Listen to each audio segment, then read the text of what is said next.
I'm always honoured to be Irish, but never more so than when I'm at the UN. We can be so proud of the positive, real and valuable impact we have had on this global organisation over the past 60 years. The 14th of December 1955 changed forever the scope and course of Ireland's place amongst the nations. And the challenge of UN membership is captured in the middle panels of the exhibition, that of defining and of executing policy.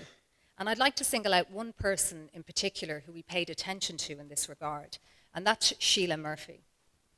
Ireland's most senior female diplomat in the mid-1950s, Murphy had been involved in high-level policy formulation since long before the Second World War. Generations are faced by challenges. They have been since the beginning of time. I think we have one now, and a lot of it relates to this issue of migration. History will judge this generation by the way it deals with a real challenge. If the UN did not exist, we would have had to invent it, and it would be very difficult to try and create the UN in today's world. I hope we will get a woman candidate and a woman Secretary General, because I think that would be a very good step for the United Nations generally. The problems discussed by our speakers here today, like climate change or migration or European unity, will certainly be felt by our generation, and a lot of the responsibility to fulfil the likes of the Sustainable Development Goals will be up to young people.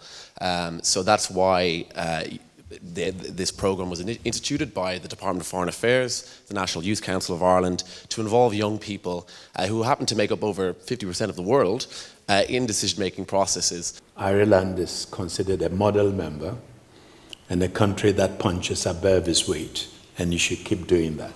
I thought there was a huge sense of engagement in our panellists. I think particularly at the presence of Kofi Annan, a man who is hugely respected throughout Ireland and indeed beyond. He spoke on his views on UN reform, which of course is important.